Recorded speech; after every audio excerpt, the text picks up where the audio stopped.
E aí, pessoal, tudo bom com vocês? Iniciando o semestre de 2021.2, estarei aqui passando para vocês a orientação para o curso de Tecnologia em Serviços Jurídicos, Cartorários e Notariais, direcionado ao terceiro e quarto período. Essa vai ser a primeira orientação, mas como eu estou bem animada hoje, vou passar aqui para vocês em sequência, né? Vou ver quantos eu consigo postar por dia, para facilitar e não deixar ninguém aqui na mão sobre a orientação de portfólio. Este portfólio serve tanto para as instituições Unopar quanto a Anhanguera. Vai ser a elaboração, né? A orientação de elaboração, mas, gente, não tem modelo como já disponibilizo para vocês através de links, tá? Não tem aqueles modelos prontos. Aqui é ensinando mesmo para vocês terem noção de como desenvolver. Antes de iniciar aqui aquela parte, né, de contextualizar o que seria o trabalho, eu gosto de mostrar para vocês, para vocês já se prepararem, o que você deve elaborar de quantidade de laudas, que seriam as páginas. Então, vou aqui procurar a orientação bem no final, que geralmente eles deixam aqui no final, sobre a quantidade de páginas. Olha, nesse trabalho, eles pedem mínimo 5 e máximo 10 laudas, seria 10 páginas. Eu sempre vou pelo mínimo, porque o quantitativo de mínimo ou máximo, se você acertar entre 5 ou 10 páginas, vai ser a mesma nota. Então, você vai ter menos trabalho fazendo 5 páginas do que 10. Eu sempre vou por essa, tá? Um trabalho bem elaborado não quer dizer que você vai tirar a nota máxima se fizer 10. Se fizer 5, já tá ok. Como eu faço essa divisão? Eu vou utilizar, por exemplo, uma página de introdução, uma página de considerações finais e 3 páginas para o desenvolvimento. Eu já tinha dado uma olhada e vi que esse trabalho ele tem 4 passos.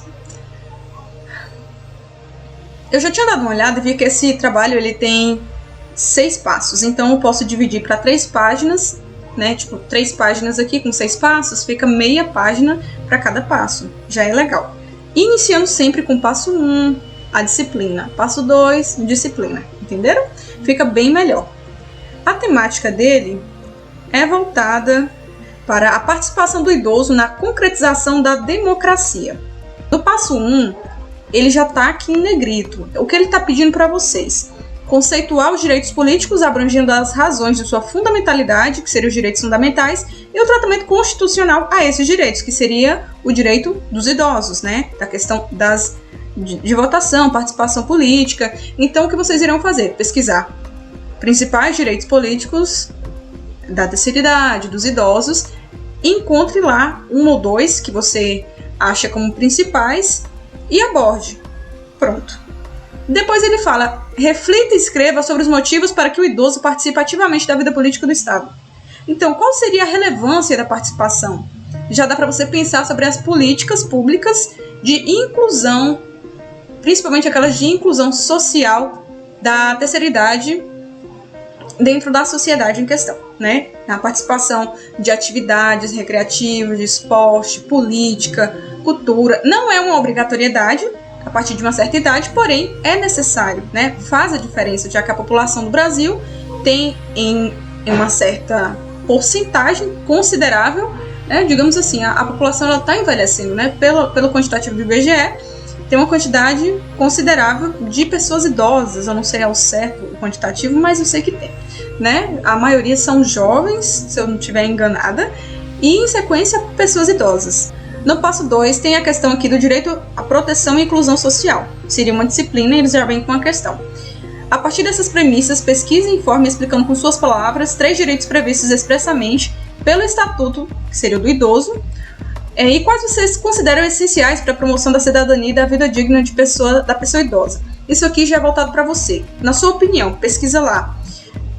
Principais direitos do Estatuto do Idoso. Você vai poder escolher os 3 principais que você acha mais relevante e vai fazer apenas uma descrição sobre, gente, não tem muito segredo. Eles falam sobre a condição chamada de velhofobia, que seria uma prática cultural e social de discriminação à pessoa idosa. E eles perguntam, né, em relação aos defensores públicos, associar a velhice a um quadro de doença, invalidez, reforça a mentalidade discriminatória, isso aí ocorreu devido à condição do Covid-19. E eles perguntam, né, de forma direta ao aluno o que pensar sobre isso. Vocês não podem dar uma resposta, por exemplo, assim, se for diferente, né, do que está correlacionado. Aqui está diretamente ligado à defesa do direito dos idosos. Então você tem que digamos assim, está a favor dessa condição, né, de respeito à pessoa idosa. Então, a velhice ser considerada como doença ou invalidez, para as pessoas idosas que já se enquadram naquela condição de falta de incentivo necessário para a permanência dentro da sociedade de forma ativa, por exemplo, a questão dos votos não é obrigatório, porém é necessário, coisa que se torna necessária para a mudança. E eles continuam fazendo, né? Quando a gente está na nossa juventude, para fazer aqui um flashback rapidão para vocês, estamos na juventude, pensamos em garantir uma aposentadoria tranquila e tudo. Então, todos os anos de contribuição que essas pessoas passaram para, no final, ter a garantia dos seus direitos, de ter uma vida tranquila e ser considerado desligado da sociedade, é uma inconsistência no quadro da sociedade brasileira. Acredito eu, né? Não tem como. Como o Estado e toda a sociedade poderia criar um projeto e políticas públicas de defesa do envelhecimento. Então você vai ter que abordar aqui projetos estruturantes, campanhas, palestras. Principalmente, eu acho que uma ideia super válida é a questão do cronograma temporal da vida de um brasileiro, de uma maneira geral, porque eu acho que se torna mais fácil da pessoa compreender essa necessidade, né? Por exemplo, um dia você ainda vai chegar na terceira idade, se chegar, né, porque tem a questão de expectativa de vida no país, e demonstrando que se não correr atrás desses direitos hoje da pessoa idosa, né, da terceira idade, amanhã pode ser você. E aí? Como você vai se sentir na condição do outro no amanhã? Então, apresentar perspectivas, né, a relevância disso, de inclusão mesmo dentro da sociedade, de ações que são consideradas não obrigatórias, como o voto, né, e a diferença que essa população, apresentando mesmo dados, margens, sobre a modificação que consegue, né, de resultados no país. Ou seja, a terceira idade tem voz e precisa da sua representação na política nacional, tanto na política quanto em outras condições, principalmente na valorização da vida, né, como foi postado ali na questão B. Então você tem que abordar quais seriam essas medidas: palestras, campanhas, panfletagem, comerciais, ações municipais, estaduais, como seria o papel do governo federal. Todas essas situações vocês podem descrever na letra B. E outra, que no final ainda fala sobre a utilização da bibliografia indicada. O que seria isso? Referenciais teóricos. Dentro desse PDF aqui, no final, tem vários links no qual você pode utilizar, como esses, ó. Ou então vocês podem pesquisar, por exemplo, discriminação da terceira idade na sociedade brasileira, ou devido ao Covid, isolamento social, PDF, TCC, o artigo, gente, que vocês conseguem muito conteúdo relacionado a essa causa, tá? Já no passo 3 tem aqui sobre noções de processo penal. Tenho a informação aqui, mas eu vou direto para o ponto, né? Então, o que vocês podem fazer? Na letra A, ele pergunta sobre diferenciar as ações penais públicas condicionadas e incondicionadas e as ações penais privadas. O que você vai fazer aqui? Vai pesquisar no Google ações penais públicas condicionadas e a diferença de ações penais públicas incondicionadas. Em sequência, vai pesquisar sobre as ações penais privadas. A partir disso, você vai entender a diferença, principalmente dessas condicionadas e incondicionadas, e abordar aqui. É só isso, gente, não tem nenhum segredo, não. Então, na letra B, você já vai abordar da seguinte maneira.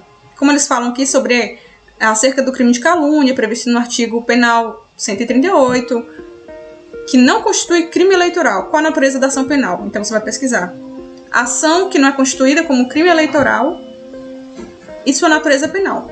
Prontinho, apareceu a resposta, você vai fazer uma resposta do que apareceu lá no navegador. É somente isso. Mas lembrando, se for adicionar algum artigo, por exemplo, uma parte do artigo penal, tem que ser referenciado de forma correta. E aqui no canal já tem um vídeo explicando como você deve fazer isso.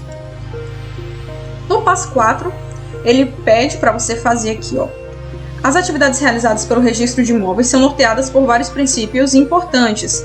Dentre eles, destaca-se o princípio da prioridade.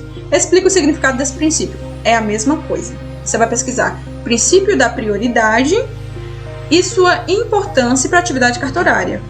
Vai vir uma resposta que você vai resumir com as suas próprias palavras. Vai ser abordado a questão que retrata sobre a pessoa idosa, né, se tem direito à prioridade de atendimento preferencial junto aos órgãos públicos e privados, e se esse princípio deve ser observado também no registro de imóveis, né? A questão do atendimento preferencial é visto no registro de imóveis.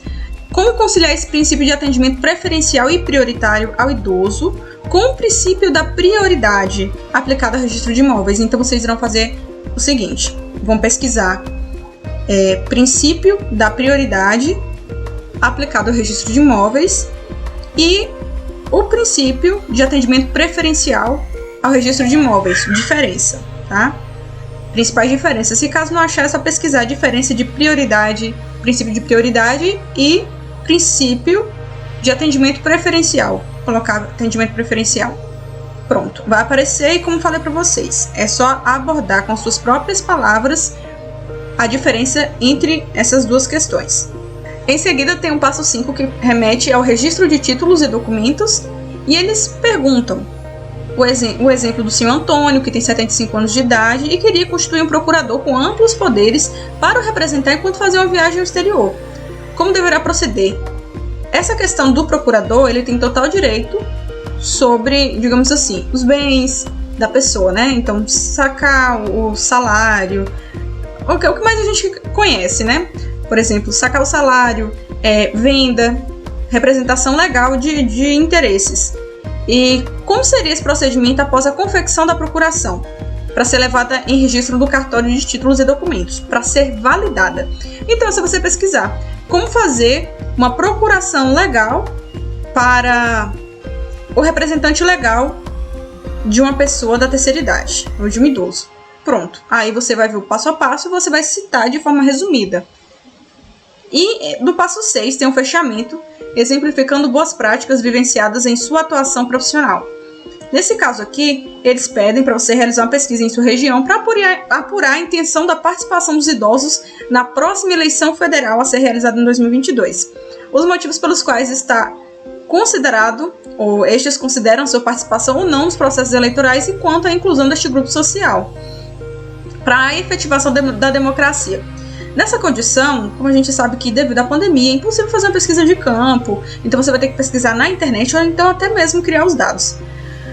Nós sabemos, principalmente nas redes sociais, como é a maioria dos manifestos, se as pessoas idosas elas estão ali fazendo frente em questão de ideais políticos, mas então vocês podem criar dados fictícios, mas baseados, por exemplo, em pesquisas de anos anteriores, de pesquisas de eleições anteriores, por exemplo, eleições para presidente. Vocês podem ver o percentual de pessoas idosas em sites confiáveis que votaram na eleição anterior. E pronto, eu vou utilizar como se fosse para essa eleição, fazer um resumo. Eu não falei para vocês sobre a introdução, né? Então vou citar aqui para vocês, mínimo uma página, máximo uma página também.